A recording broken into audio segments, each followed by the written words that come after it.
কিছু মানুষ আছে যারা কখনোই তোমার সমস্যাটাকে বুঝবে না, যারা কখনোই তোমার প্রবলেমটাকে বুঝবে না। আর তাদের কাছে তোমার প্রবলেমটাকে কোনোদিনই বলতে যেও না।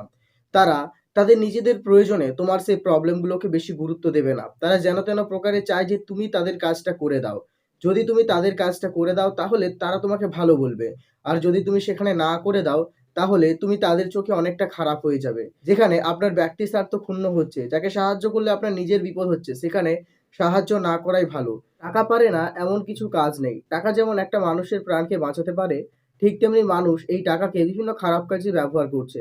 যেমন একজন অশিক্ষিত ব্যক্তি যে কিছুই জানে না, সে টাকা দিয়ে সরকারের কাছ থেকে একটা চাকরি নিয়ে নিচ্ছে এবং সেই চাকরির সার্ভিসটা সে জনগণকে ভালো করে দিতে পারছে না। অনেক সরকারি কাজ আছে যেগুলো সে নিজে করতে পারছে না, টাকা দিয়ে কিছু শিক্ষিত বেকার যুবকদের দিয়ে করিয়ে নিয়ে নিজে মাস গেলে একটা মোটা অঙ্কের টাকা পেয়ে যাচ্ছে। ভারতবর্ষকে ধরা হয় তৃতীয় বিশ্বের উন্নয়নশীল দেশ।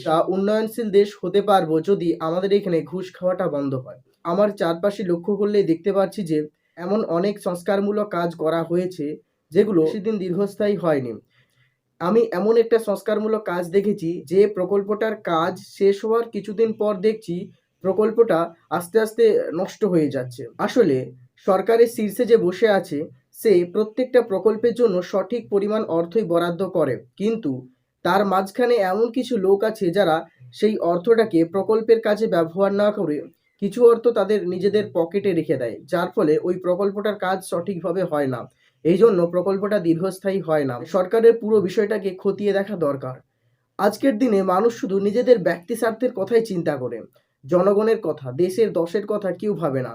তারা ভাবে যে নিজেরা ভালোভাবে বাঁচতে পারলেই হলো, বাকি মানুষেরা কেমনে আছে সেদিকে দেখার তাদের কোনো প্রয়োজনই নেই। আমাদের দেশে গণতন্ত্র আছে, প্রত্যেক 5 বছর অন্তর অন্তর আমরা ভোট দিয়ে আমাদের নির্বাচিত সরকারকে আমরা আমাদের রাজ্য অথবা দেশ চালানোর দায়িত্ব দিয়ে থাকি।